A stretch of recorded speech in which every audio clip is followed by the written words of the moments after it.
எகிப்து தேசத்தில் இருந்து புறப்பட்ட நாளில் நடந்தது போலவே உன்னை அதிசயங்களை காண பண்ணுவேன். ஆமென். என் சபை என்கிற என் அருமையான குடும்பமே, உங்களை தேவனுடைய சமூகத்திலே இந்த ஓய்வு நாளிலே வந்திருக்கிற உங்களை நான் வாழ்த்துகிறேன். மற்றும் இந்த ஆன்லைன்ல பார்த்து கொண்டிருக்கிற என்னுடைய சகோதர சகோதரி குடும்பத்தார், தகப்பனார், தாயாரை நான் வாழ்த்துகிறேன். கர்த்தர் உங்களை ஆசீர்வதிப்பாராக. பாருங்க, தேவன் நமக்கு இந்த மாதம் ஒரு வாக்குத்தத்தத்தை கொடுக்கிறார். ஹல்லேலூயா. பாருங்க, இந்த மாதத்தை நாம் காணும்படி முதல்ல அவர் கிருபை தந்திருக்கிறாரே, அந்த கிருபைக்காக ஸ்தோத்திரம் பண்ண வேண்டும். எத்தனை பேர் கையை உயர்த்தி இந்த மாதத்தை நான் பார்க்க எனக்கு கிருபை தந்திருக்கிறாரே, இந்த மாதத்துக்குள் நான் பிரவேசிக்க கிருபை தந்திருக்கிறாரே, இந்த மாதத்திற்குள் நான் வரும்படி எனக்கு கிருபை தந்திருக்கிறாரே. கர்த்தருக்கு ஸ்தோத்திரம், ஸ்தோத்திரம். எல்லாம் ஸ்தோத்திரம் பண்ணுங்க பார்க்கலாம். ஸ்தோத்திரம், ஸ்தோத்திரம். கடந்த 11 மாதங்களும் அம்மா தேவன் நமக்கு கொடுத்த பாதுகாப்புக்காக எத்தனை பேர் நன்றி செலுத்த விரும்புறீங்க? கடந்த 11 மாதமும் கர்த்தர் கொடுத்த ஆவிக்குரிய மன்னாவுக்காக எத்தனை பேர் ஸ்தோத்திரம் பண்ண விரும்புறீங்க? கடந்த மாதம் 11 மாதங்களும் சோதனைகளிலே நாம் நடந்தாலும் அதை தாண்டி வரக்கூடிய பலனை கொடுத்ததற்காக எத்தனை பேர் நன்றி செலுத்த விரும்புறீங்க? நம்மளை 11 மாசமும் போஷித்து இருக்கிறார். 11 மாதமும் நம்ம உடையும் பொழுது அவருடைய வார்த்தை வந்திருக்கிறது. 11 மாதமும் நமக்கு நல்ல தகப்பனாய் அவர் இருந்திருக்கிறார். எல்லாத்துக்கும் நன்றி செலுத்தலாமா? கைகளை உயர்த்தினவருக்காய் இதுவரைக்கும் நான் வருவதற்கு, என்னை கொண்டு வந்ததற்கு, இந்த 11 மாதத்தையும் நான் கடப்பதற்கு என்னுடைய பலன் அல்லப்பா, என்னுடைய பராக்கிரமம் அல்லப்பா, என் சம்பளம் அல்லப்பா, தேவனுடைய பலனே என்னை இம்மட்டுமாய் நடத்தி கொண்டு வந்திருக்கிறது. எல்லாம் நன்றி செலுத்துங்க பார்க்கலாம். இந்த 11 மாதம் எவ்வளவோ கசப்பை சந்திருப்பீங்க, எவ்வளவோ விரக்தியை சந்திச்சிருப்பீங்க, எவ்வளவோ இழப்புகளை சந்திச்சிருப்பீங்க. ஆனாலும் அவருடைய பெரிதான கிருபை, அவர் வலது பக்கத்தில் நமக்கு நிழலாய் இருக்கிற அந்த பிரசன்னம் நம்மை உட்கார்ந்து நம்ம சாவை விரும்பினோம்னா இருந்தோம். ஆனால் கர்த்தர் நமக்கு பலன் கொடுத்து புஷ் பண்ணி நான் நடத்துவேன்னு சொல்லி இந்த 11 மாதங்களும் நடத்தின அந்த தேவனை நோக்கி எல்லாரும் நன்றி செலுத்தலாமா? Thank you Jesus. Hallelujah. இந்த 11 மாதங்களும் கண்மணி போல தேவன் நம்மளை நடத்தி இருக்கிறார். எத்தனையோ குடும்பங்களிலே இழப்புகள், எத்தனையோ குடும்பத்திலே பெரிய பெரிய ஆபரேஷன் பண்ணி பெரிய பணங்களை செலவழித்து இருக்கிறார்கள். எத்தனையோ பேருக்கு பெரிய பாதிப்புகளை அடைந்திருக்கிறார்கள். எத்தனையோ பேர் பிஸ்னஸ்ல பல லட்சம் லாஸ் ஆயிருக்காங்க. ஆனாலும் கர்த்தர் அவருடைய பெரிதான கிருபை நம்மளை இதுவரைக்கும் நடத்தி கொண்டு வருகிறது. பாருங்க, தேவன் இந்த மாதம், இந்த 12வது மாதம், இந்த சம்பூர்ணமான இந்த ஒரு மாதத்திலே தேவன் உங்களுக்கு கொடுக்கிற ஒரு வாக்குத்தத்தம், உன்னை அதிசயங்களை காண பண்ண போகிற தேவன். நீங்கள் அதிசயங்களை உங்கள் வாழ்க்கையில் தேவன் செய்ய போகிறார். நீங்க எகிப்து தேசத்திலிருந்து புறப்பட்ட நாளில் நடந்தது போலவே இந்த மாதம் கர்த்தர் உங்கள் வாழ்க்கையில அதிசயங்களை செய்ய போகிறார். எத்தனை பேர் சொல்ல விரும்புறீங்க, நான் ஆண்டவரை நம்பியே ஜெபத்துல தரித்திருக்கிறேன், நான் ஆண்டவரை நம்பித்தான் உபவாசத்துல காத்திருக்கேன், நான் ஆண்டவரை வார்த்தையை நம்பி மட்டும்தான் நான் உயிர் வாழ்ந்து கொண்டிருக்கிறேன். இப்படி கர்த்தர் கர்த்தர் கர்த்தர் நீ எந்த திசை பார்த்தாலும் ஒருவரையே நம்பி கொண்டிருக்கிற உங்களை பார்த்து கர்த்தர் சொல்லுகிறார், உங்கள் வாழ்க்கையிலே இந்த மாதம் அதிசயங்களை நான் செய்ய போகிற மாதம். ஹல்லேலூயா. இந்த மாதம் அதிசயமான காரியங்களை தேவன் உங்கள் வாழ்க்கையிலே அவர் செய்ய போகிறார். அது ஆச்சரியமா இருக்க போகிறது, அது மகத்துவமானதா இருக்க போகிறது, நாம் பிரமிக்கும்படியா இருக்க போகிறது. காரணம், சாதாரணமான நம்மளுடைய வாழ்க்கையிலே ஒரு பெரிய பராக்கிரமசாலியான ஒரு பலன் அதிசயத்தை நடப்பிக்கப்பட போகிறது. அந்த அதிசயம் அவரே. எனக்கு அன்பானவர்களே, எத்தனை பேர் ஆமென் சொல்ல விரும்புறீங்க? அவருடைய அற்புதத்தையும் அதிசயத்தையும் அவருடைய பிள்ளைகள் தான் பார்க்க போகிறார்கள். நம்மளுடைய கண்கள் தான் அவருடைய வல்லமையை காண போகிறது இந்த மாதம் என்று எத்தனை பேர் விசுவாசிக்கிறீங்க? என் சொந்த கண் இந்த மாதம் எனக்காக ஆண்டவர் செய்கிறத பார்க்கும். எனக்காக தேவன் எழுந்தருளுகிறதை இந்த மாதம் நான் காண்பேன். எத்தனை பேர் விசுவாசிக்கிறீங்க? பக்கத்துல திரும்பி உங்க சொந்த கண்ணு பார்க்கும், கவலைப்படாதீங்க. சொல்லுங்க பார்க்கலாம். ஹல்லேலூயா. நீ எகிப்து தேசத்திலிருந்து புறப்பட்ட நாளில் நடந்தது போலவே உங்கள் வாழ்க்கையில தேவன் அதிசயங்களை செய்ய போகிறார்.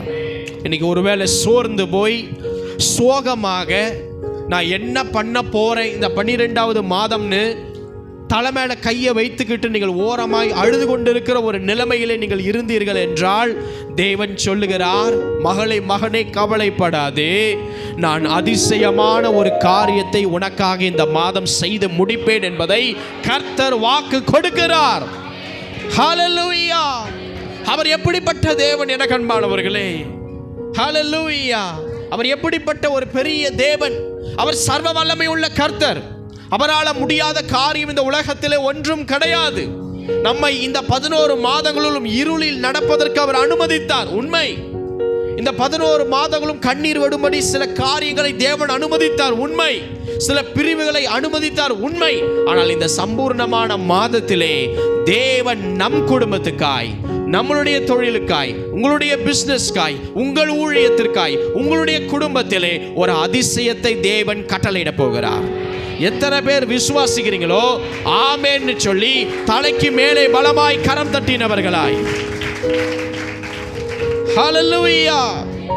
விடுதலையே காணாத இஸ்ரவேல் ஜனத்துக்கு 430 வருஷத்துக்கு அப்புறம் விடுதலை கொடுத்த ஒரு அதிசயத்தை அவர்களுக்கு தேவன் செய்வார் என்றால், ஒரு செங்கடலின் அனுபவத்தையே பார்க்காத அந்த இஸ்ரவேல் ஜனங்களுக்கு அந்த செங்கடலை பிரித்து அவர்களை வழி நடத்தி ஒரு அதிசயத்தை அவர்களுடைய வாழ்க்கையிலே அவர்கள் காண்பார்கள் என்றால், யோர்தானை குவியலாய் நிற்க வைத்து ஒருவனும் இந்த பாதையில் இதுக்கு முன்னாடி நடக்காத அந்த யோர்தானிலே அவர்கள் நடந்து ஜெயித்து அவர்கள் கடந்து போய் எரிகோவை உடைத்து அந்த தேவனுடைய வல்லமை கடந்து வந்து அது சுக்கு நூறாய் ஆக்கி ஒரு அதிசயத்தை இப்படி தேவன் அவர்கள் வாழ்க்கையிலே செய்வார் என்றார். 40 வருஷமானாலும் அவனுடைய ட்ரெஸ் பழசா போகல, அவனுடைய பாதரட்சைகள் தேய்ந்து போகாதபடி கர்த்தர் அதிசயமாய் அவர்களை நடத்த முடியும் என்றால், ஹல்லேலூயா. தூதருடைய அப்பத்தை மனுஷன் சாப்பிட முடியும், அப்படிப்பட்ட ஒரு அதிசயத்தை அவர்கள் கொடுப்பார் என்றால், கண்மலையிலிருந்து தண்ணீரை புறப்பட வைத்து அவர்களை குடிக்க கொடுத்து மிருக ஜீவன்களுக்கும் போஷித்து அவர்கள் எகிப்திலே இருந்த நன்மையை விட இங்கே சம்பூரணமாய் அவர்களை நடத்த அதிசயமான காரியத்தை கர்த்தர் செய்ய முடியும் என்றால், இன்னைக்கு உங்களுக்கும் அந்த அதிசயத்தை செய்ய போகிறார். எத்தனை பேர் விசுவாசிக்கிறீங்க? ஹல்லேலூயா. அவர் கொஞ்சம் அப்பத்தை தாங்க மீதம் எடுக்கும்படி செய்ய போகிறார் அன்பானவர்களே. பாருங்க, அங்கே வந்த அது 5000 ஜனமாக இருக்கட்டும், 4000 ஜனமாக இருக்கட்டும், 12 கூடையோ 7 கூடையோ எதுவோ, ஆனால் தேவன் பாருங்க அந்த ஜனங்கள் சம்பூரணமாக்கப்பட்டார்கள். அந்த ஜனங்கள் போஷிப்பை குறித்து அவர்கள் ஆச்சரியப்படும்படி ஒரு அதிசயம் வனாந்தரத்தில் நடந்தது உண்மை என்றால், இன்னைக்கு எத்தனை பேர் கர்த்தரையே நம்பி வனாந்தரத்தில் இருக்கிறீங்க? கையை உயர்த்துங்க. எப்பா, அவர் வாக்கு தத்தத்தை மட்டும் நான் நம்பி இந்த வனாந்தரத்தில் நடக்கிறேன் அப்படின்னு சொல்லுகிறவர்கள் கையை உயர்த்துங்க. அவர் கொடுத்த தரிசனம் மட்டும் நம்பி இந்த வனாந்தரத்தில் நடந்து கொண்டு இருக்கிறேன் அப்படின்னு சொன்னாங்கன்னா நீங்க கையை உயர்த்துங்க. இந்த வனாந்தரத்தில் தான் ஒரு அதிசயமான காரியம் இந்த 31 நாளும் நடக்க போகிறது. எல்லாம் தலைக்கு மேல கரம் தட்டினவர்களாய். ஹல்லேலூயா. அதிசயங்களை உங்கள் வாழ்க்கையிலே கர்த்தர் செய்வார். அவர் செய்வார். எத்தனை பேர் விசுவாசிக்கிறீங்க? பாருங்க, இந்த மாதம் நீங்க ஒருவேளை திட்டம் போடலாம். என் சம்பளம் இவ்வளவு வந்தா நான் இவ்வளவு காரியத்தை அடைப்பேன், மீத வைப்பேன், பண்டிகையை ஆசரிப்பேன். நான் ஒன்று சொல்லட்டுமா? இந்த 31 நாளும் நீங்க அவர் கரத்துல இப்ப நம்ம கொடுக்க போகிறோம். எல்லா கரம் உயர்த்தி, இந்த மாதத்தை நான் அல்ல ஆண்டவரே, நீர் என்னை நடத்தும். எல்லாம் ஜெபம் பண்ணுங்க பார்க்கலாம். கையில உயர்த்தினவர்களா, இந்த 31 நாளும் நான் இல்ல ஆண்டவரே, நீங்க என்ன நடத்துங்க. இந்த 31 நாளும் என் குடும்பத்தை பாதுகாத்துக்கோங்க. எல்லாம் சொல்லி ஆண்டவர் கிட்ட சமர்ப்பணம் பண்ணுங்க பார்க்கலாம். இந்த 31 நாளும் எனக்கு வேலை செய்யக்கூடிய பலனை கொடுங்க. சொல்லுங்க பார்க்கலாம். ஹல்லேலூயா. இந்த 31 நாளும் என் பிள்ளைகளை பாதுகாத்து கொள்ளுங்க. ஒப்பு கொடுங்க. இந்த 31 நாளும் ஆண்டவரே ஸ்தோத்திரம், நான் சத்ருவை ஜெயிக்கும்படி எனக்கு பலனை கொடுங்க. அவன் தடைய மேற்கொள்ள ஒப்பு கொடுக்கிறேன். இந்த மாதம் என் சம்பளம் என்ன நடத்த வேணாம், என் கணவர் என்ன நடத்த வேணாம், என் பிள்ளைகள் நடத்த வேணாம், சர்வ வல்லமை உள்ள கர்த்தர் என்ன நடத்தட்டும். இந்த மாதம் முழுவதும் என்னை நீங்க நடத்துங்க, பாதுகாத்து கொள்ளுங்க. என் தேவைகள் எவ்வளவு பெருசோ உங்க கரத்துல ஒப்பு கொடுக்கிறேன். எல்லாம் சொல்லுங்க பார்க்கலாம், எல்லாம் சொல்லுங்க பார்க்கலாம். ஆண்டவரே, இந்த மாதம் உங்களுடைய மாதம் பா, உங்க பிள்ளைய நடத்தி கொடுங்க ஆண்டவரே. சாத்தான் என்ன திட்டம் போட்டிருக்கணும் அது நடக்க கூடாது. எல்லாம் சொல்லுங்க பார்க்கலாம். இந்த மாதம் என் குடும்பத்தை குறித்து, என் பிள்ளைய குறித்து, என்னுடைய பிரயாணத்தை குறித்து, என்னுடைய வழக்கை குறித்து, என் ஆசீர்வாதத்தை குறித்து சாத்தான் என்னென்ன திட்டம் போட்டானோ அது இயேசுவின் நாமத்தினாலே நிர்மூலமாகட்டும், இயேசுவின் ரத்தத்திலே நிர்மூலமாகட்டும். இந்த 31 நாளும் சுகவீனங்கள் வராதபடி பலனை கொடுங்க. இந்த 31 நாளும் ஹாஸ்பிட்டல்ல பணம் செலவழிக்க கூடாது, தேவையில்லாத செலவு வரக்கூடாது. எல்லாம் ஜெபம் பண்ணுங்க பார்க்கலாம், எல்லாம் ஒப்பு கொடுங்க பார்க்கலாம். இந்த மாதம் கர்த்தர் கரத்துல ஒப்பு கொடுங்க. உங்க பேலன், உங்க ஞானம், உங்களுடைய சித்தம், உங்களுடைய திட்டம், உங்களுடைய பிளான்ஸ் எல்லாத்தையும் நான் உங்க கிட்ட தரேன் ஏசப்பா. ஹல்லேலூயா. எத்தனை பேர் இந்த மாதத்தை அவருடைய கரத்துல கொடுத்திருக்கிறீங்க? இனி நீங்கள் அல்ல, உங்களுடைய பலன் அல்ல, அவரே உங்களுக்கு முன்பதாய் கடந்து போகிறவர். அவர் உங்களுக்கு அதிசயங்களை செய்ய போகிற தேவன். எத்தனை பேர் விசுவாசிக்கிறீங்க? ஒரு அதிசயமே என்னுடைய வாழ்க்கையில் இல்லை, ஏனென்றால் நானே இங்கே அலங்கோலமாக உக்காந்து இருக்கிறேன் அப்படின்னு சில பேர் நினைக்கிறீங்க. உங்கள் வாழ்க்கை எவ்வளவு அலங்கோலமாக இருக்கிறது என்பதை பார்க்க வேண்டாம், வாக்கை பாருங்கள். காரணம், வாக்கை கொடுத்தவர் கர்த்தர். அந்த வாக்குக்கு உண்மையா இருக்க நான் கீழ்ப்படியும் போது அந்த வாக்கினுடைய ஆசீர்வாதம் அலங்கோலமாக்கப்பட்ட என் வாழ்க்கையை, அது கிரீடத்தை, மகிமையை அலங்கரிக்கும்படி செய்யும் என்பதை எத்தனை பேர் விசுவாசிக்கிறீங்க? ஆமென். ஒருவேளை உங்களுக்கு கொஞ்சம் விசுவாசம் இருக்கலாம், உங்களுக்கு கொஞ்சம் பலன் இருக்கலாம், உங்களிடத்தில் கொஞ்சம் பணம் இருக்கலாம். இந்த மாதம் பல கேள்விக்குறிகளோடு போட்டு உட்கார்ந்து இருக்கிறோம். ஆனாலும் கர்த்தர் சொல்றாரு, நான் அதிசயங்களை இந்த மாதம் உங்கள் வாழ்க்கையில் செய்வேன் என்பதை வாக்கு கொடுக்கிறார். ஆம் அன்பானவர்களே, அவர் அதிசயமானவர், அவர் ஆலோசனை கர்த்தா, அவர் வல்லமையுள்ள தேவன். அந்த தேவன் தம்முடைய பிள்ளைகளுடைய வாழ்க்கையிலே அப்படிப்பட்ட அதிசயங்களை செய்ய போகிறார். பக்கத்தில் திரும்பி கவலைப்படாதீங்க, உங்க வாழ்க்கையில அதிசயங்கள் நடக்கும். சொல்லுங்க பார்க்கலாம். வேதாகமத்திலே ஏசாயா தீர்க்கதரிசி மற்றும் யோபு இப்படிப்பட்ட பரிசுத்தவான்கள் இந்த அதிசயத்தை குறித்து இப்படியாய் சொல்லுகிறார்கள். இதோ நான் அற்புதமும் ஆச்சரியமுமான ஒரு அதிசயத்தை செய்வேன் என்று ஏசாயா தீர்க்கதரிசி மூலமாய் தேவன் சொன்னார். யோபுவின் மூலமாய் சொன்னார், ஆராய்ந்து முடியாத பெரிய காரியங்கள், எண்ணி முடியாத அதிசயங்களை அவர் செய்கிற தேவன். அப்போ அற்புதங்களும் அதிசயங்களும் வறண்ட பாழும் கிணறாகிய தாகத்தோடு காத்திருக்கிற நம் வாழ்க்கையில இந்த மாதம் உண்டாகும். நான் சொல்றேன், தாகத்தோடு வறண்டு என்னை தூக்குங்க, என்னை காப்பாத்துங்க, தண்ணி கொடுங்கன்னு கூப்பிடுற சூழ்நிலை இந்த 11 மாதங்களும் நமக்கு இருந்திருக்கலாம்.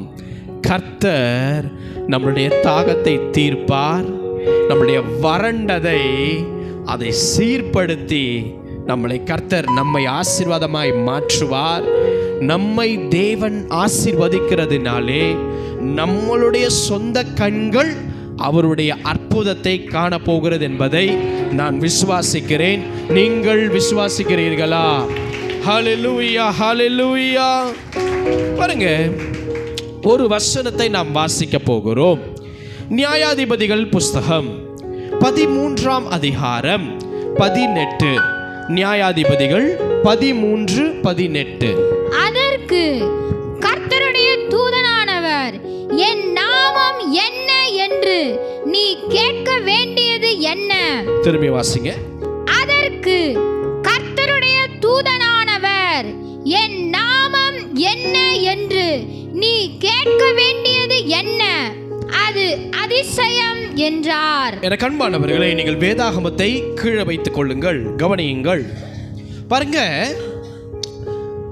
இஸ்ரவேல் புத்திரர்கள் கர்த்தருக்கு விரோதமாய் ஒரு காலகட்டத்திற்கு பின்பதாய் பாவம் செய்தார்கள்.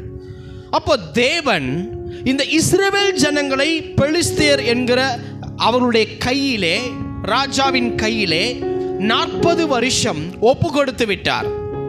இப்போ இந்த காலகட்டத்தில் வாழ்ந்த ஒரு குடும்பம், அந்த குடும்பத்திலே ஒரு அற்புதமும் இல்லாமல் இருந்தது. என கண்பானவர்களே, ஒரு மனுஷன் இருந்தார். அவருடைய பெயர் மனோவா. சொல்லுங்க பார்க்கலாம். அவருக்கு மனைவி இருந்தார்கள்.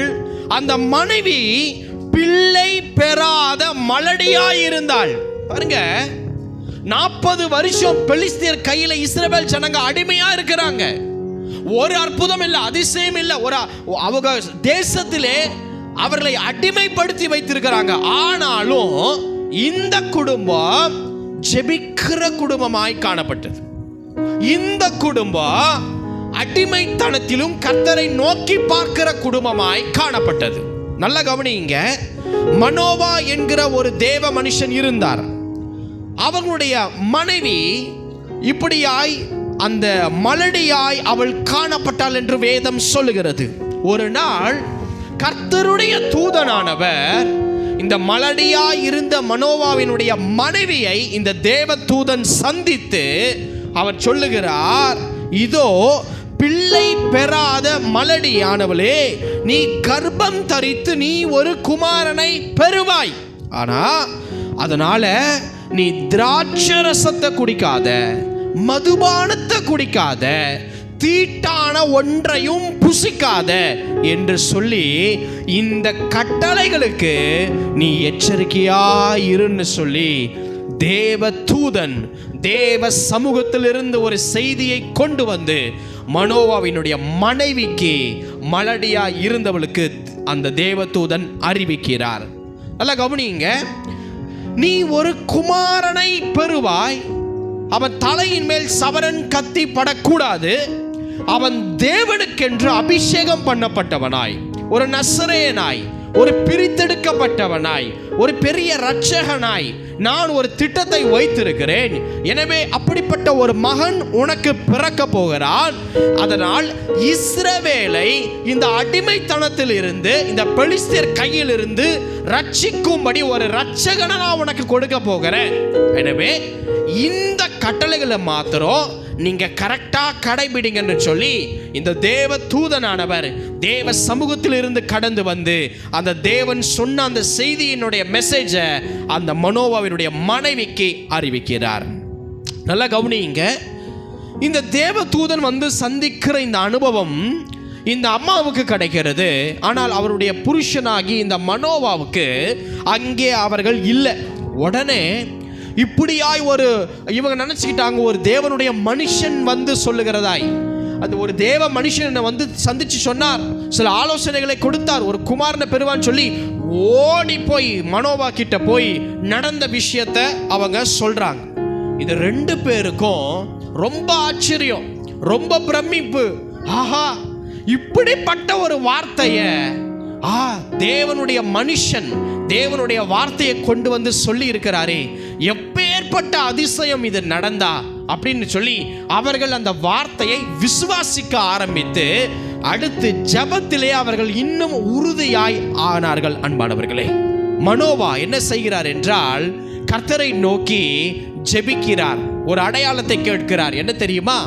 ஆண்டவரே, நீர் அனுப்பின இந்த தேவனுடைய மனுஷன் மறுபடியும் ஒரு விசை எங்களை வந்து சந்தித்து எங்களுக்கு நீர் கொடுக்க போகிற பிறக்க போகிற இந்த பிள்ளைக்காக நாங்கள் எப்படி வளர்க்கணும், என்ன செய்யணும் என்பதை எங்களுக்கு கற்பிக்கும்படி திரும்ப அகைன் அந்த ஊழியக்காரரை கொண்டு வந்து பேசும்படி கிருபை செய்யும் அப்படின்னு சொல்லி இந்த மனோவா ஜெபிக்கிறார், விண்ணப்பம் செய்கிறார்.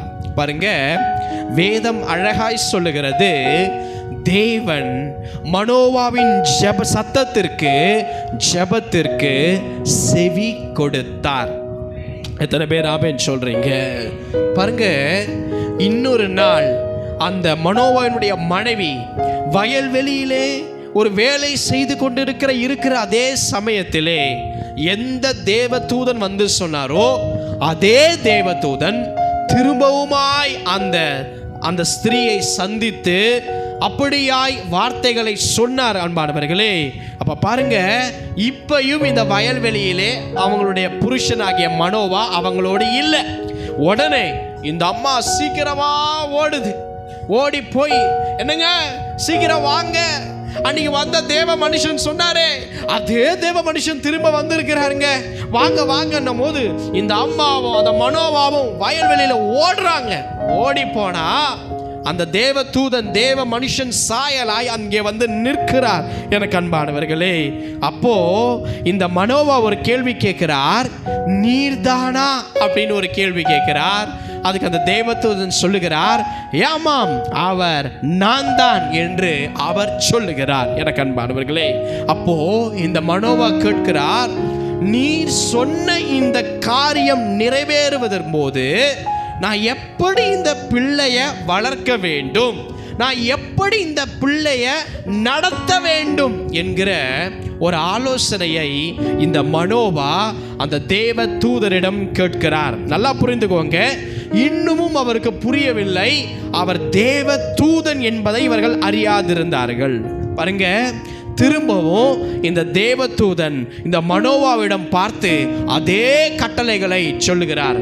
திராட்சரசத்தை குடிக்காதீங்க, மதுபானத்தை குடிக்காதீங்க, தீட்டான உணவை புசிக்காதீங்க, திராட்சை செடியில் உண்டாகும் ஒன்றையும் சாப்பிடாமல் அவனை எனக்காக நீங்க வளர்க்க வேண்டும், கர்த்தருக்காக என்று சொல்லி அவர் சொல்லுகிறார். அன்பானவர்களே, உடனே மனோவா சொல்லுகிறார், ஒரு வெள்ளாட்டு குட்டிய நான் ஓடி போய் சமைச்சு கொண்டு வந்து உங்களுக்கு தரேன், நீங்க நல்லா வயிறார சாப்பிட்டுட்டு போகணும் அப்படின்னும் போது அந்த தேவதூதன் சொல்றாரு, நீ என்னை இருக்க சொன்னாலும் நான் இருக்க மாட்டேன், நீ என்னை சாப்பிட சொன்னாலும் நான் சாப்பிட மாட்டேன், நீ சர்வாங்க தகன பலிய கொடுக்கணும் என்றால் எனக்கல்ல, அதை பலியை நீ கர்த்தருக்கே செலுத்து என்று சொல்லி இந்த கர்த்தருடைய தூதன் இந்த மனோவாவிடம் அந்த ஆலோசனையை சொன்னார். அன்பானவர்களே,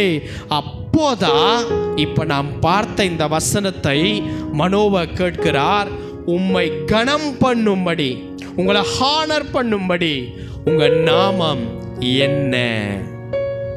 அதுக்கு அவர் சொல்றாரு, என் நாமம் என்ன என்று நீ கேட்பானேன், என் நாமம் என்ன தெரியுமா? அது அதிசயம். இத்தனை பேர் ஆமென் சொல்றேன். அன்றைக்கு மனோவா அவருடைய மனைவி வாழ்க்கையில நடந்ததை கர்த்தர் இன்றைக்கும் இங்கே உங்களுக்கு செய்ய போகிறார்.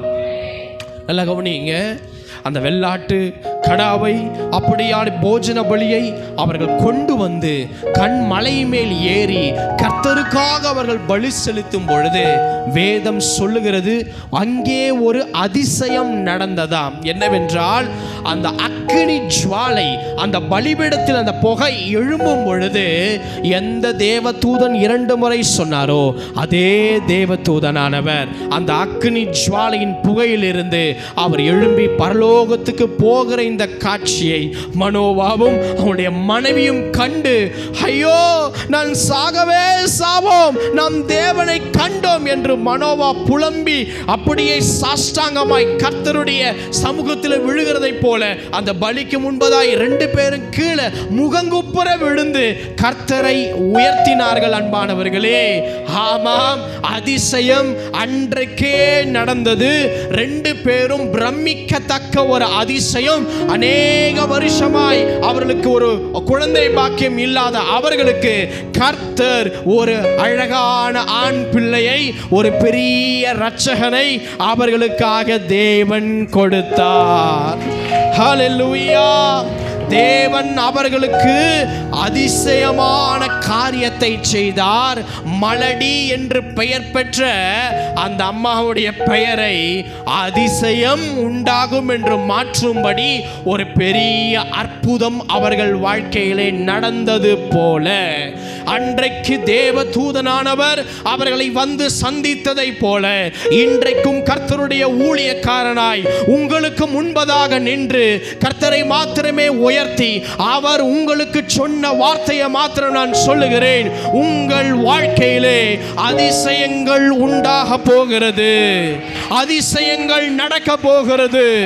அதிசயத்தை நீ காணல, உண்மை, அந்த அற்புதத்தை காணல, நீ கண்டதெல்லாம் வறட்சியும் அந்த அப்படியான கரடு முரடான பாதைகள், தீமைகள், சங்காரம், சங்கரிப்புன்னு, துக்கம், துயரம், வாதைன்னு எவ்வளவோ காரியத்தை பார்த்த உங்கள் வாழ்க்கையிலே அதிசயத்தை செய்வேன் என்பதை தேவன் எனக்கு சொல்லி இருக்கிறார். உங்களுக்கு நான் சொல்லுகிறேன், அவர்கள் விசுவாசித்தார்கள், இன்றைக்கு நீங்கள் விசுவாசிக்கிறீர்களா? உங்களுக்கு அதிசயமான காரியம் உன் பிசினஸ்ல, உங்க வேலையில, உங்க குடும்பத்தில், உங்க ஊழியத்தில், உங்கள் அடுத்த ப்ரமோஷன்ல, உங்களுடைய அத்தனை ஆஸ்தியிலோ அத்தனை ஆவிக்குரிய நன்மையிலோ பிரத்யட்சமான அதிசயங்கள் இனி உண்டாக போகிறது. ஹல்லேலூயா! அன்றைக்கு அந்த தேவ தூதனானவர் 2 முறை சொன்னார், மதுபானம் குடிக்காத, தீட்டானதை புசிக்காத, திராட்சை ரசத்தை புசிக்காத, இந்த திராட்சை செடியில் உண்டாகிற எதையும் பண்ணாத என்று தேவன் 2 முறை சொன்னதை அவர்கள் விசுவாசித்து கீழ்ப்படிந்தார்கள். என அன்பானவர்களே, இன்றைக்கும் கர்த்தர் உங்களுக்கு சில கட்டளை கொடுக்கிறார். நீங்கள் சோர்ந்து போய் இருந்தாலும் ஜெபத்திலே தரித்திருங்கள். ஹல்லேலூயா! குழப்பத்தின் மத்தியிலே இருந்தாலும் உபவாசத்தின் நாளை நியமித்து கர்த்தருடைய சமூகத்திலே விழுந்து கிடங்கள். தேவ சமூகத்திலே உங்கள் பாவ காரியத்தை சொல்லி கழுவி சுத்தமாக்கி கொள்ள நீங்கள் முன் வாருங்கள். பாவத்தை விட்டு விலகுகிற பரிசுத்த கூட்டத்திலே நீங்கள் காணப்பட பிரயாசப்படுங்கள். பரிசுத்தத்தோடு இருங்கள். தீமையானதை வெறுங்கள், தீட்டானதை வெறுங்கள், அசுத்தத்தை வெறுங்கள். கர்த்தருக்காய் உண்மையும் உத்தமமாய் காணப்படுங்கள். அப்பொழுது உங்களுடைய ஜெபம் அவர் சமூகத்திலே கேட்கப்படும். மனோவா அப்படி இருந்ததினால் ஜெபித்தார். இன்னொரு முறை அதே தேவதூதன் வந்து சொன்னார், நல்லா இருக்கும் ஆண்டவரே. தேவதூதன் வந்து அதே வார்த்தைகளை சொன்னார். அவர் மனிதன் அல்ல, கொடுத்த வாக்கை மாறு. அநேக நேரம் நாம் தான் மாறி விடுகிறோம், அதனால தான் வாக்கு மாறுது. ஒரு வாக்குத்தத்தம் நடக்கலை இந்த மாதம் அப்படின்னா, எஸ், அது என் மேலே ஃபால்ட், அதனால் நடக்கலை, அதை அப்படி எடுத்துக்கொண்டு நாம் அதை சரி பண்ணி கொள்ளும் பொழுதுதான் நம்முடைய வாழ்க்கையில ஆசீர்வாதங்கள் உண்டாகும். எனக்கு அன்பானவர்களே, அப்போ பக்கத்தில் திரும்பி கேளுங்க, உன் ஜெபம் கேட்கப்படணும்னா அவர் சொன்ன கட்டளையை அமைதியாக ஃபாலோ பண்ணு.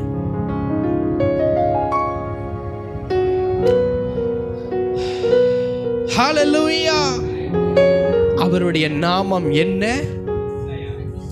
அது அதிசயம். ஆமென். நான் சொல்லட்டுமா?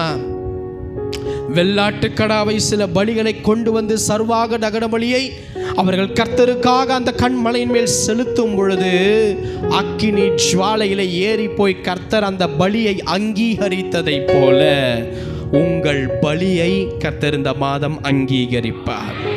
நீங்கள் கர்த்தருக்காய் கொடுக்க முன் வருகிற அந்த காரியங்கள் கர்த்தரால் அங்கீகாரப்பட போகிறது. தேவனுக்காக நீங்கள் கொடுத்ததை, கொடுக்க போகிறதை, கொடுக்க திட்டமிட்டு இருக்கிறதை இப்பொழுதே சர்வாங்க தகன பலியானது பட்சித்து அவர் சமூகத்திலிருந்து பலனாய் அதிசயம் உண்டாக போகிறது. ஹல்லேலூயா. என் ஜெபத்துக்கு அவர் செவி கொடுக்கிற தேவன். எத்தனை பேர் சொல்ல முடியும்? சில நேரம் நம்ம பேசினாலே யாரும் மதிக்க மாட்டாங்க, கேட்க மாட்டாங்க, நம்ம சொந்த குடும்பம் கூட காணப்படும். ஆனால் உங்கள் வாயிலிருந்து வருகிற ஜெபம் அது ரொம்ப வேல்யூபிள். ஏன் தெரியுமா? நீ நல்லா இருந்த ஆண்டவரை தேடல, நீ உடஞ்சி போய் தேடுற, அதுதான் கர்த்தருக்கு வேணும். வனாந்தரத்திலிருந்து தேடுற, அதுதான் கர்த்தருக்கு வேணும். கர்த்தர் உனக்கு செவி கொடுத்து விட்டார். கர்த்தர் உன் பலி அங்கீகரிக்க போகிறார். அந்த சர்வாங்க தகன பலியினுடைய புகை மேலே கிளம்பி போகும்போது ஒரு மகிமையின் ஆசீர்வாதம் உங்கள் வாழ்க்கையில கடந்து வரப்போகிறது. எத்தனை பேர் விசுவாசிக்கிறீங்க? அவர் மனோவாவிற்கும் அவங்க மனைவிக்கும் பஞ்ச நாள், அடிமைத்தன நாள், அப்படியாய் பெலிஸ்தர் கையில மாட்டின நாள்ல அவங்க கர்த்தருக்கு உண்மையா இருந்தாங்க. எனவே ஒரு இரட்சகனை கொடுத்து அந்த பெலிஸ்தருடைய அடிமைத்தனத்திலிருந்து கர்த்தர் அவர்களை மீட்டு எடுத்தார். எத்தனை பேர் ஆமென் சொல்ல விரும்புறீங்க? அவர் நாமம் அதிசயம். அவர் பெரிய தேவன். நம்மோடு இருப்பதை, அவருடைய அதிசயங்களை நாம் பெற்றுக்கொள்ளும் பொழுது நாம் பார்க்க போகிறோம். எத்தனை பேர் கர்த்தருடைய வார்த்தையை விசுவாசிக்கிறீங்க? எத்தனை பேர் விசுவாசிக்கிறீங்க? எல்லா கரம் உயர்த்துங்களேன். பாருங்க, தேவன் உங்களை என்டர்டெயின்மெண்ட் பண்றதுக்கு பேசல. தேவன் நீங்க நடக்கிற இந்த சூழ்நிலைகளிலே செய்ய போகிறது, நீ கரெக்டா இருந்தீங்கன்னா நடக்க போகிறத பேசுறார். உன் குடும்பத்திலே ஒரு அதிசயம் உதிக்கும். சொல்லுங்க பார்க்கலாம். ஹல்லேலூயா. பாருங்க, 2 படகு நிரம்பத்தக்க, அந்த வலைகள் கிழியத்தக்க ஆண்டவர் பேதுருவை பிரமிக்கும்படி அற்புதத்தை செய்தார். அங்க இருக்கிற கூட்டாளிகள் எல்லாரும் அதிசயமாய் பிரமிக்கும்படி கர்த்தர் செய்தார். அப்படிப்பட்ட அதிசயத்தை உங்களுக்கு செய்ய போகிறார். லாசரு மரித்து 4 நாள் ஆகியிருந்தாலும் சரி, அந்த பாடி டீகம்போஸ் ஆன நிலைமையில இருந்தாலும் சரி, அவரை உயிர்த்தெழப்பெற வைத்து அங்கிருந்த ஜனங்கள் அதை அதிசயமாய் பிரமிப்பாய் பார்க்கும்படி கர்த்தர் அப்படிப்பட்ட அதிசயத்தை உங்கள் வாழ்க்கையில செய்ய போகிறார். நாயின் என்னும் ஊரில் வாழ்ந்த விதவினுடைய மகன் மரித்து அவனை கொண்டு போய் அடக்கம் செய்யப்பட கொண்டு போகும் பொழுது தேவன் பாடையை தொட்டு அவள் துக்கம் அழாதே என்று சொல்லி துக்கத்தை நீக்கி அவளை உயிரோடு எழுப்பும் பொழுது அங்கிருக்கிற ஜனங்கள் எல்லாம் அதிசயமாய் பிரமித்து ஆச்சரியப்படுகிறார்கள். அப்படிப்பட்ட அதிசயத்தை கர்த்தர் உங்கள் வாழ்க்கையிலே செய்ய போகிறார். தேவன் உங்கள் வாழ்க்கையிலே அவர் அதிசயத்தை செய்வார். அவரை நம்பி காத்திருங்கள். எனக்கு அன்பானவர்களே, அவர் நம்மோடு இருக்கிறதுனாலே அந்த அதிசயம் நடக்கும். பாருங்க, நம்ம துக்கப்படும் போதெல்லாம் அவருடைய வார்த்தை ஒவ்வொரு நாளும் நம்மளை வந்து தேற்றுகிறது. பார்த்தீங்களா? அதுவே பெரிய அதிசயம் தான். நம்ம குழப்பமா இருக்கும்போது சில குழப்பத்திலே நமக்கு பேசுவார் பாருங்க தேவன், அதுவே அதிசயம். பாருங்க, எவ்வளவு கோடி பேர் இருக்காங்க இந்த உலகத்துல, ஆனா நீங்க அந்த நேரத்தில் அழும் பொழுது எங்கேயோ ஒரு வசனத்தை பார்ப்பீங்க, அழாதே. எங்கேயோ பயப்படும் போது ஒரு வார்த்தை பார்ப்பீங்க, பயப்படாதே. அப்போ எவ்வளவோ கோடி பேர் இருக்கும் பொழுது அந்த நேரத்தில் நாம் உடையும் பொழுது நம்மளோடு வந்து பேசுகிறாரே, அதுவே அதிசயம். எனக்கு அன்பானவர்களே, நம்மளை தேற்றி நடத்துகிற தேவன் இயற்கைக்கு அப்பாற்பட்ட விதத்துல தான் அவருடைய அதிசயம் உண்டாகும். இல்லைன்னா அடப்போ, இது நான் வேலைக்கு போனதுனால நான் சம்பாதித்தேன், அதனால இது நடந்தது அப்படின்னு நீங்க சொல்லக்கூடாது என்பதற்காக தேவன் காத்திருக்கிறார். ஆமே, சாராளுக்கும் ஆபிரகாமுக்கும் ஆண்டவர் உடனே கொடுத்திருந்தார்னு வைங்களேன், எல்லாருக்கும் பண்ற மாதிரி தான் நமக்கும் பண்ணியிருப்பார் அப்படின்னு ஒரே மாதிரி இருக்கும். ஆனா ஆபிரகாம், அதனால ஆண்டவர் காத்திருக்க வைத்து இவங்களால முடியாதுன்னு ஒரு ரிசல்ட் வந்ததுக்கு அப்புறம் இவர் தரார். அதுதான் தேவன். அப்போ கையை உயர்த்தி சொல்லுங்க, என் கர்த்தர் அதிசயத்தை எப்ப செய்வார் உங்களுக்குள்ளேயே சொல்லிக்கோங்க. அவர் முடியாத நாளிலும் முடியாத சூழ்நிலையிலும் முடியாது என்று நான் சொல்லும் போதுதான் என் வாழ்க்கையில் அதிசயம் நடக்க போகிறது. எத்தனை பேர் விசுவாசிக்கிறீங்க? ஹல்லேலூயா. பாருங்க, இந்த மத்திய பிரதேஷ் என்கிற ஒரு மாநிலத்தில் இந்த போபால் என்கிற ஒரு சிட்டி இருக்கு. அது ஒரு மெயின் சிட்டி. அந்த இடத்துல பாருங்க, ஒரு வாலிபன் படிக்கும்படியாய் வந்தார், கல்லூரி படிப்பு. அவர் வந்து 3 வருஷம் படிக்கிறாரு. அவர்கிட்ட என்ன ஆச்சுன்னா சாப்பிட்றதுக்கு காசு இல்லை, காய்கறி வாங்குறதுக்கு காசு இல்லை. அப்போ அந்த போபால் என்கிற சிட்டியில இந்த சந்தோஷ் என்கிற இந்த வாலிபன் வந்து ரொம்ப கஷ்டப்படுறார். அப்போ இவருடைய கஷ்டத்தை பார்த்த அந்த காய்கறி வியாபாரி என்ன பண்றாரு, பையன் வாலிப பையனா இருக்கிறான், ஊரை விட்டு ஊர் வந்து படிக்கிறான், கையில காசு இல்லைன்னு சொல்லி நீங்க நம்ப மாட்டீங்க, டெய்லியும் இலவசமாய் அந்த வாலிபனுக்கு காய்கறிகளை இவர் சப்ளை பண்ணியிருக்கார். டெய்லியும் எப்ப வேணுமோ அப்பெல்லாம் காசே வாங்காம காய்கறி கொடுத்திருக்காரு. இப்போ அந்த வாலிபன் அங்கிருந்து படித்து முடித்து அந்த சிட்டியில இருந்து திரும்ப தன்னுடைய வீட்டுக்கு போயிருக்கிறார். அங்கே போய் அவர் போலீஸ் எழுத வேண்டிய அந்த எக்ஸாமை எழுதுகிறார். எழுதிட்டு அதில் அவர் தேர்ச்சி பெற்று விடுகிறார். உடனே அவருக்கு சில உயர்ந்த போஸ்ட் பதவிகள் எல்லாம் சில வருடங்கள் அப்படியே ஒர்க் பண்ணி கிடைக்குது. அப்போ நல்லா கவனிங்க, 14 வருஷத்துக்கு அப்புறம் போபால் என்கிற இந்த மத்திய பிரதேசில் இருக்கிற இந்த சிட்டிக்கு ஒரு ட்ரைனிங்காக 3 நாள் ஒரு போலீஸ் கேம்ப்ல இருந்து அனுப்புறாங்க. அப்போ இந்த சிட்டிக்கு அவர் 14 வருஷம் கழித்து வரார்.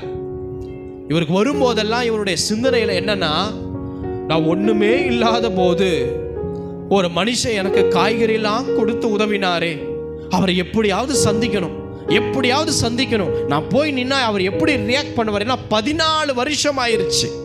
உடனே அவர் அந்த ட்ரைனிங்காக அந்த ஊருக்கு வரார்.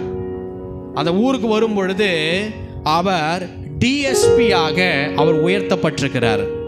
உடனே அந்த மாலை நேரத்தில் அந்த மார்க்கெட்டில் போலீஸ் வண்டி வந்து அவருடைய காய்கறி வியாபாரம் பண்ணுகிற அந்த வண்டிக்கு முன்னாடி நிற்க உடனே அங்கே இருக்கிற எல்லா வியாபாரிகளுக்கும் ஒரே ஷாக். என்னடா போலீஸ் வண்டி வந்து நிற்கிது, எதனாவது கேஸ் ஆயிடுச்சா அப்படின்னு பேசிக்கிறாங்களாம்.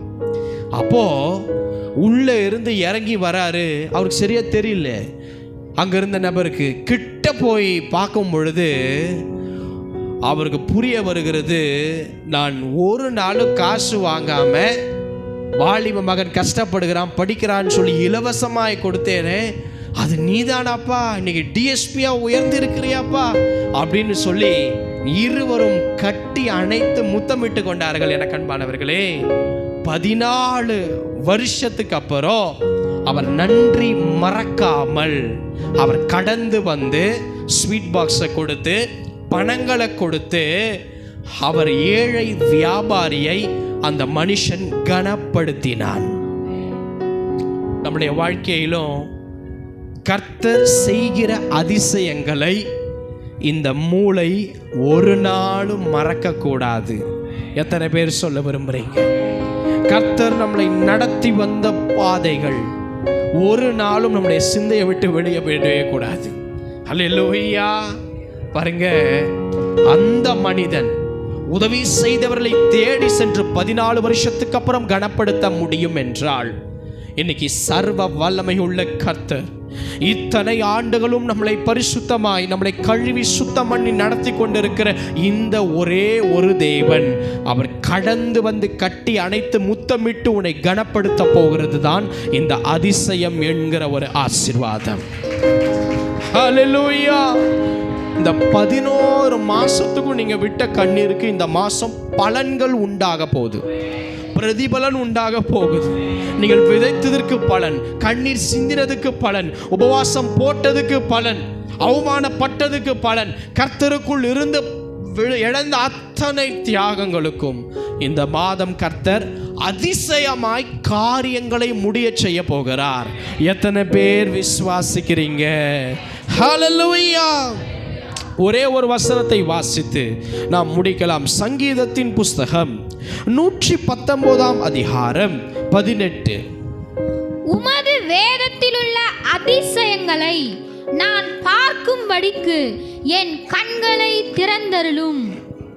பாருங்க, உம்முடைய வேதத்தில் உள்ள அதிசயங்களை நான் பார்க்கும்படி என் கண்களை திறந்தருளும். எனக்கு அன்பானவர்களே, வேதம் நமக்கு கிடைத்த ஒரு பெரிய பொக்கிஷம். அது ஒரு தங்க கிணறு போல. உங்க கையில் இருக்கிற புஸ்தகம் இருக்கு பார்த்தீங்களா, இது ஒரு தங்க கிணறு போல. பாருங்க, நான் சிறு வயதாக இருக்கும் பொழுது நான் தேவனை அறியாத ஒரு குலத்தில் இருந்ததினால் ஒரு நாள் ஒரு கிறிஸ்தவ நண்பனிடம் பேசி கொண்டிருக்கும் பொழுது அவன் கையிலே ஒரு வேதாகமம் இருந்தது. அப்போ தேவனுக்கும் எனக்கும் எந்த சம்பந்தமும் இல்லை. அப்போ அவன்கிட்ட கேட்டேன், இதுவரைக்கும் நான் பைபிளை என் கையில் தொட்டதே கிடையாது, கொஞ்சம் கொடுப்பீங்களா அப்படின்னு என்னுடைய சிறு வயதில் நான் கேட்டேன். அப்போ அந்த நபர் அந்த ஆட்டோல இருந்து எடுத்து, இதுதான் பைபிள், இதுதான் வேத புஸ்தகம் அப்படின்னு சொல்லி என் கையில் கொடுத்தார். நான் உடனே அந்த வேதாகமத்தை கையில் வாங்கி கொண்டு அப்படியே திருப்பி எல்லா பக்கத்தையும் பார்த்து, என்ன ஃபோட்டோஸ் எதுவுமே இல்லை, பைபிள் ரொம்ப போராக இருக்கும் போல இருக்கே அப்படின்னு சொல்லி, ஏதாவது ஃபோட்டோ இருக்குமா, அந்த பைபிள் கதாபாத்திரனுடைய கேரக்டர்ஸ் ஏதாவது இருக்குமா அப்படின்ட்டு பார்த்தா ஒன்றுமே இல்லாமல் எல்லாம் எழுத்தாக இருக்கிறதுனால, அட போங்கப்பா இதெல்லாம் படித்தா போர் அடித்து தூக்கம் வந்துடும் அப்படின்னு சொல்லி அந்த பைபிளை நான் ரிட்டன் அவர் கையில் கொடுத்துட்டேன். ஆனால் எனக்கு அன்பானவர்களே, இன்றைக்கு இந்த வேதம் போர் அல்ல, இதுவே எனக்கு ஜீவனாய் மாறி இருக்கிறது. காரணம், இந்த வேதாகமம் ஒரு சாதாரண புத்தகம் அல்ல. எப்பேற்பட்ட ஒரு ஞானம் இல்லாதவனை கூட இந்த வேதாகமம் ஞானம் உள்ளவனாய் மாற்றும். படிப்பறிவு இல்லாத பேதுரு, யோவான் இவர்கள் எல்லாம் கர்த்தரால் வல்லமையாய் பயன்படுத்தப்பட்டதற்கு காரணம் அவர்களுக்கு படிப்பறிவு இல்லை என்றாலும் மோசே சொன்ன கட்டளைகளையும் தேவன் சொன்ன கற்பனைகளையும் அவர்கள் சொல்ல சொல்ல கேட்டு அந்த இருதயத்தில் அந்த வசனத்தை அவர்கள் எழுதி வைத்து கொண்டதனால் வேதாகமத்தை வாசிக்க திறனில்லை என்றாலும் இவர்கள் சொல்ல சொல்ல 1 பேதுரு எழுதப்பட்டது, சொல்ல சொல்ல 2 பேதுரு எழுதப்பட்டது, சொல்ல சொல்ல யோவான் 1, 2, 3 வெளிப்படுத்துதல், வெறும் சுவிசேஷ யோவான் 5 புஸ்தகம் யோவான் ஐயாவால் எழுதப்பட்டது. இப்படி படிப்பறிவு இல்லாதவர்கள் இந்த மெச்சூரிட்டிக்கு வருகிற அளவுக்கு வந்ததுக்கு காரணம் என்னன்னா, வேதாகமத்தில் இருக்கிற ஒவ்வொரு வார்த்தைகளும் அது கோடி கோடி கோடி ரூபாய்க்கு அது சமானம். அன்பானவர்களே, அதற்கு ஈக்குவல் ஒன்றுமே கிடையாது. இன்னைக்கு நமக்கு வேதாகமத்தை படிக்கிறதுக்கு டைம் இல்லை. அதாவது கேலண்டரை பார்த்துட்டு, ஓ இன்னைக்கு ஒரு வார்த்தை இருக்கா, இந்த 2 லைனை பார்த்துட்டு நம்ம என்ன பண்ணிடுறோம், கிளம்பி போயிடுறோம். இல்லை இல்லை இல்லை, வேதாகமம் என்பது, அதில் இருக்கிற வார்த்தை என்பது மன்னா. அந்த மன்னாவை அணு தினமும் புசிக்கிறவர்களாய் நாம் மாற வேண்டும். அப்பொழுதுதான் அந்த மன்னாவானது நமக்கு அந்த நாள் முழுவதும் சோதனையிலிருந்து தாங்கும்படி, வேதனையிலிருந்து நீங்கும்படி, விபத்துகளிலிருந்து பாதுகாக்கும்படி இந்த மன்னா நம்மளை பலப்படுத்துகிற பாதுகாப்பின் கேடயமாக இருக்கும். எனக்கு அன்பானவர்களே, அப்போ ஜெபத்திற்கு முக்கியத்துவம் கொடுக்கிற நீங்கள், துதிக்கு முக்கியத்துவம் கொடுக்கிற நீங்கள், அதே முக்கியத்துவத்தை நீங்கள் வேத வாசிப்பிலும் செலுத்த வேண்டும். அப்பொழுதுதான் அதிசயம் உங்கள் வாழ்க்கையிலே உண்டாகும் என்று கர்த்தர் சொல்லுகிறார். அப்போ பைபிள்ல அழகா இருக்கு, வேதத்தை மறந்தால் நான் உன் பிள்ளை என்ன பண்ணுவேன், மறப்பேன் ஆண்டவர் சொல்லியிருக்கிறார். அப்போ நம்மளுடைய வாழ்க்கையிலே இந்த வேதாகமத்தின் வார்த்தைகள் ரொம்ப ரொம்ப முக்கியம். எனக்கு அன்பானவர்களே, வேதத்தை வாசிங்க, வேதத்தை தியானிங்க, வேதத்தின் சொல்லப்பட்ட வார்த்தைக்கு கீழ்ப்படிங்க. இதை 3 செஞ்சா போதும், உன் குடும்பமே உன்னை தள்ளினாலும் பரலோகம் உன்னை ஒரு நாளும் தள்ளாது. எத்தனை பேர் ஆமேன் சொல்ல விரும்புறீங்க? ஹல்லேலூயா. எனக்கு அன்பானவர்களே, தேவன் ஒரு அதிசயத்தை உங்கள் வாழ்க்கையில செய்ய அவர் விரும்புகிறார். பாருங்க, நீங்க சம்பூரணமா சாப்பிட்டு திருப்தி அடைந்து உங்களை அதிசயமாய் நடத்தி வந்த தேவனுடைய நாமத்தை இந்த மாசம் துதிக்க போறீங்க. ஒரு சந்தோஷத்தின் துதி சத்தம் கேட்கும். எத்தனை பேர் விசுவாசிக்கிறீங்க? ஹல்லேலூயா. என் ஜனங்கள் ஒருபோதும் வெட்கப்பட்டு போவது இல்லைன்னு கர்த்தர் சொல்லி இருக்கிறார். பாருங்க, சாத்தான் பல சோர்வுகளை நமக்கு கொண்டு வரும் போதெல்லாம் நம்ம என்ன காரியத்தை பண்ணி மேற்கொள்ளணும் அப்படின்னா, சாத்தான் நம்மளை உடைக்கும் போது, சத்துரு நம்மளை வீழ்த்தும் பொழுது, சத்துரு நம்மளுடைய ஜெப வல்லமையை எடுக்க நிற்கும் பொழுது, சத்துரு கர்த்தரோடு கூட நீ இசையாதபடி உனக்கு சோர்வை உண்டாக்கி உட்கார வைக்கும் போதெல்லாம், நீங்க உடைந்து அழும் பொழுதெல்லாம் இதுவரையும் கர்த்தர் எனக்கு செய்த நன்மைகளை, நன்றிகளை நினைச்சு துதிச்சு பாருங்க. இந்த சத்துரு நம்முடைய எல்லைகளை விட்டு அவன் ஓடி போவான். எனக்கு அன்பானவர்களே, காரணம் அந்த அதிசயமானவரை எப்பொழுதும் உயர்த்துங்கள், எப்பொழுதும் அவரை மேன்மைப்படுத்துங்கள், எப்பொழுதும் அவரை தேடுங்கள், வசனத்துக்கு கீழ்ப்படியுங்கள். இவைகள் எல்லாம் நீங்கள் செய்யும் பொழுது இந்த மாதத்தினுடைய வாக்குத்தத்தம் சம்பூரணமாய் உங்களுக்குள் கிரியை செய்யும். எத்தனை பேர் விசுவாசிக்கிறீங்க? இன்னைக்கு நாம திருவிருந்திலே பங்கு பெற போகிறோம். இந்த திருவிருந்து இது தேவன் நமக்கு ஒவ்வொரு மாதமும் கொடுக்கிற ஒரு வாய்ப்பு. நம்ம பாதாளத்தில் விழும்புல நிற்கிறோம், ஆனால் பாதாளத்தில் விழாதபடி நம்மளை இந்த கிருபை, அவர் பலியானதினால் நாம் மீட்கப்பட்டிருக்கிறோம். அந்த மீட்பினால் உயிரோடு இருக்கிறோம். அந்த உயிரோடு இருக்கிறதுனால் அற்புதங்களை பெற்றுக்கொள்ள போகிறோம். அதிசயம் நடக்க போகிறது. அந்த அதிசயம் அவர் நாமம் நம் குடும்பத்தின் மூலம், சந்ததியின் மூலம், ஊழியத்தின் மூலம் விரிவடைந்து மகிமைப்பட போகிறது. அப்போ அந்த திருவிருந்திலே நாம் பயபக்தியோடு காணப்பட வேண்டும். கொஞ்சம் யோசித்து பாருங்க. பாவியான சிம்சோன் அப்போ கூப்பிட்ட பொழுது இறங்கின அந்த தேவன் பாருங்க, இப்படியாய் சொத்தை அழித்த இளைய குமாரன், அப்பா என்னை மன்னிச்சிருங்கன்னு சொல்லி அப்பா கிட்ட வந்து தான் பிழைய உணர்ந்த அந்த மனுஷன், மறுதலித்த பேதுரு திரும்ப வாய்ப்பை கொடுத்து சபையை கட்டி எழுப்பின தேவன், கீழ்ப்படியாத ஆதாமுக்கும் ஏவாளுக்கும் ஒரு ஆட்டுக்குட்டியை அடித்து தோல் உடைய கொடுத்து நீங்க வாழுங்கன்னு சொல்லி பிளஸ் பண்ணி நடத்தின தேவன், தாவீது பாவம் செய்தாலும் செய்த உபவாசத்தை உண்மையாய் ஏற்றுக்கொண்டு மன்னிப்பு கொடுத்து அதிசயத்தை செய்த தேவன். இப்படி பல்வேறு நீதிமான்கள் விழுந்தாலும் கர்த்தர் சமூகத்திலே தேவனுடைய ரத்தம் அவர்களை மீட்டிருக்கிறது. இயேசுவின் ரத்தம் அவர்கள் பாவத்தை சுத்தமாக்கி இருக்கிறது. ஹல்லேலூயா. இன்னைக்கு பலியை விட சர்வாங்க தகன பலியாய் உனக்காகவும் எனக்காகவும் இயேசு சிலுவையிலே மரித்து அவர் நிர்வாணமாய் நமக்காய் சிந்தி ரத்தம் சிந்தி உயிர்த்தெழுந்து மரணத்தை ஜெயித்த அந்த தேவனுடைய புனித ரத்தம் இன்றைக்கு உங்கள் பாவங்களை கழுவ காத்திருக்கிறது. எத்தனை பேர் இன்னைக்கு அதை உபயோகப்படுத்திக் கொள்ள போறீங்க? ஆமென்.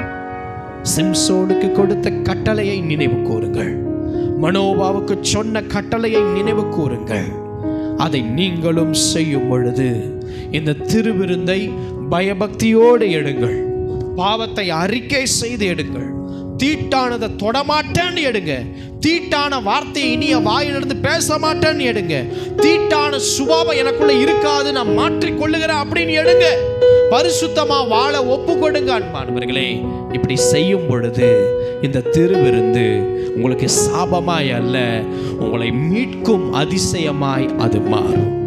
இந்த திருவிருந்தினுடைய அருமை உங்களுக்கு ஒருவேளை 50% இப்ப புரிந்தாலும் பரவாயில்லை. நீங்கள் மரித்த அதுக்கப்புறம் உங்களுடைய ஆவி ஆத்மா சரீரம் மறுரூபமாக்கப்பட்டு தேவனுக்கு முன்பதாய் நிற்கும் பொழுது இந்த திருவிருந்தினுடைய வேல்யூவல் உங்களுக்கு புரிய வரும். எனவே நீங்கள் திருவிருந்துக்கு ஆயத்தப்படுங்கள். இப்பொழுது எல்லாம் எழுந்து பயபக்தியோடு நாம் நிற்போமாக. எல்லாம் பாவத்தை அறிக்கை செய்தவர்களாய், முழங்கால் படியிட்ட முடிந்தவர்கள் முழங்கால் படியிட்டவர்களாய்